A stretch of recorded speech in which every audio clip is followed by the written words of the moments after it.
आज सकाळी मी 4ला उठलो आहे. लेटपर्यंत झोपण्याचं काय कारण तर काय असं नव्हतं आणि हे मी तिसऱ्यांदा रेकॉर्ड करायला बाय द वे. आज सकाळचं बॉडी वेट 50.7 होतं. मेडिटेशन आणि बुक रीडिंग आवरलेली आहे. 7 तासांची चांगली झोप घेतलेली आहे, 7पेक्षा जरा जास्त. प्री वर्कआउटसाठी दहीभात आणि कॉफी घेतलेलीच आहे आणि आज आहे restart day 65.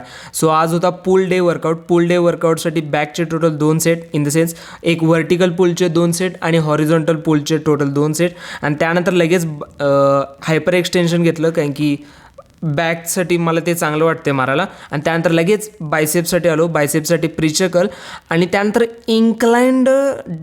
Inclined bicep curls मी मारलो आहे. ही एक्सरसाइज माझ्यासाठी जरा नवीन आहे, सो बघालो आहे. आणि त्यानंतर आज शक्स पण घेतले होते. शक्स ॲक्च्युली मला त्याची पोझिशन जरा व्यवस्थित करायची आहे, कारण ही पोझिशन मला प्रॉपर जमलेली आहे. म्हणजे हे काही असे पोज आहेत जे मी प्रॉपर फॉर्ममध्ये मारालो आहे. कारण अजून पण काही बॅकसाठी जे पोजेस आहेत ते मला तुम्ही कमेंट्समध्ये मेन्शन करा की कोणतं नाव आहे वगैरे.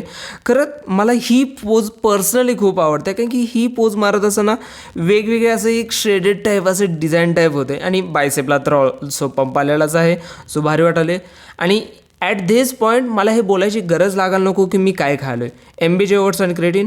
दुपारच्या वेळेमध्ये मी दुपार इन द सेन्स 1च्या आसपास मी सॅलड वगैरे खाल्लेला आहे. आणि संध्याकाळी परत एकदा 5:30च्या आसपास परत एकदा मी सॅलड खाल्लेला आहे. सॅलड विथ बॉइल्ड एग्स आहेच. आणि रात्रीच्या जेवणासाठी माझं फेवरेट, ऑल्दो ह्याला जेवण कंप्लीट म्हणता येणार नाही खरं, प्रोटीनवालं दही. आजच्या दिवसाच्या total 20,000 steps done. Tomorrow restart again.